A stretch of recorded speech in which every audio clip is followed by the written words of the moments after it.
Hello everybody after a long time.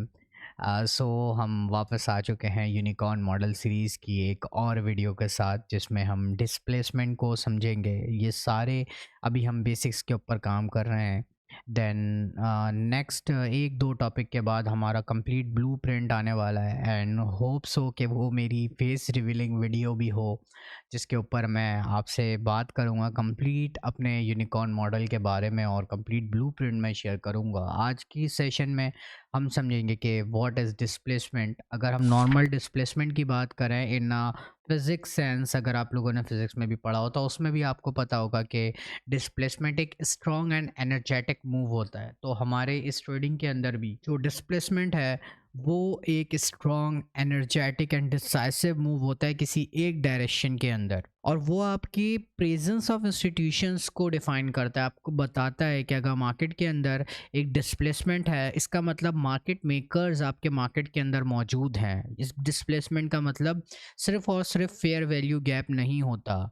Displacement का मतलब होता है कि वो मार्केट में आपको बताते हैं कि मार्केट मेकर्स हम मार्केट के अंदर मौजूद हैं। और अगर हम बुलिश डिस्प्लेसमेंट की बात करें, जब price decisively short term high को ब्रेक करती है, सपोज डैट अगर हम इस सिनेरियो के अंदर हम बात करें तो शॉर्ट टर्म हाई आपके पास ये मौजूद है। मार्केट ने शॉर्ट टर्म हाई के ऊपर विक बना के नीचे क्लोजिंग नहीं दी, मार्केट ने इसके ऊपर क्लोजिंग दी। डेट्स मीन कि एक स्ट्रॉन्ग डिसाइसिव ब्रेक है मार्केट का, और इसके ऊपर क्योंकि मार्केट ने एक स्ट्रॉन्ग क्लोजिंग दी है शॉर्ट टर्म हाई के, तो that is the displacement, not only fair value gap. Displacement का मतलब यही होता है कि जो शॉर्ट टर्म हाई या शॉर्ट टर्म लो है मार्केट उसके ऊपर या नीचे break करे market, then you can say that there is a presence of market makers and institutions. Now अगर हम bearish movement की बात करें, जब price decisively short term low को break करे, that is bearish displacement. So bullish displacement और bearish displacement में कोई बहुत ज़्यादा फ़र्क नहीं है, लेकिन displacement तो मार्केट के अंदर होते रहते हैं। लेकिन जो मेन इंपॉर्टेंट डिस्प्लेसमेंट होता है हाई प्रोबेबिलिटी या लो प्रोबेबिलिटी, वो डिस्प्लेसमेंट को समझना हमारे लिए इंपॉर्टेंट है, क्योंकि हम अपने हाईएस्ट प्रोबेबिलिटी से हटकर कहीं लोएस्ट प्रोबेबिलिटी सेटअप्स के अंदर लोएस्ट प्रोबेबिलिटी डिस्प्लेसमेंट को समझ के ये ना समझ बैठें कि मार्केट में बेसिकली एक डिस्प्लेसमेंट आ चुका है और अब हमें ट्रेड एग्जीक्यूट करना चाहिए। तो अब आपको समझना है कि हाईएस्ट प्रोबेबिलिटी डिस्प्लेसमेंट क्या होता है और लोएस्ट प्रोबेबिलिटी डिस्प्लेसमेंट क्या होता है। अगर हम हाईएस्ट प्रोबेबिलिटी डिस्प्लेसमेंट की बात करें तो सबसे पहले तो आपको देखना है कि डिस्प्लेसमेंट की टाइम क्या है। मतलब क्या ये किसी किल जोन के अंदर है, क्या ये किसी सेशन के अंदर है। अगर किल जोन या सेशन के अंदर है, there is a highest probability condition और हाईएस्ट प्रोबेबिलिटी चांस कि मार्केट आपके ड्रॉ ऑन लिक्विडिटी की तरफ मूव ऑन करे। और दूसरी इंपॉर्टेंट चीज़ जो आपको ये देखनी है, देखो डिस्प्लेसमेंट का मतलब मैंने बताया फेयर वैल्यू गैप नहीं होता। डिस्प्लेसमेंट का मतलब होता है या तो शॉर्ट टर्म हाई या तो शॉर्ट टर्म लो एक डिसाइसिव और स्ट्रॉन्ग मूव के साथ क्लोज हो। अब अगर उसके अंदर एक फेयर वैल्यू गैप भी बन जाता है तो वो और हाईएस्ट प्रोबेबिलिटी होगा। लेकिन देखो ऐसा भी हो सकता है कभी कभी कि आपका शॉर्ट टर्म हाई तो है मार्केट के अंदर बना हुआ, और मार्केट जब शॉर्ट टर्म हाई को आपके ब्रेक करती है, नेक्स्ट कैंडल उसके नीचे क्लोजिंग कर देती है और कोई फेयर वैल्यू गैप नहीं बनाती, तो वो आपका लोएस्ट प्रोबेबिलिटी बन जाता है। लेकिन डिस्प्लेसमेंट वाली कैंडल कभी भी फेयर वैल्यू गैप वाली कैंडल नहीं होती। डिस्प्लेसमेंट वाली कैंडल हमेशा वो कैंडल होती है जिसने शॉर्ट टर्म हाई को ब्रेक किया होता है with displacement with energetic move.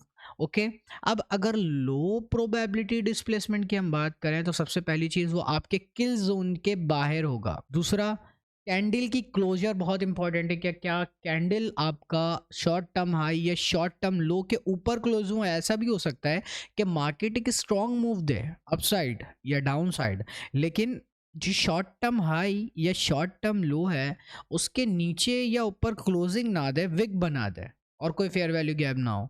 जैसे कि हमारे माइकल हडल्सन भी कहते हैं, ICT, wicks do the damage, bodies tell the stories.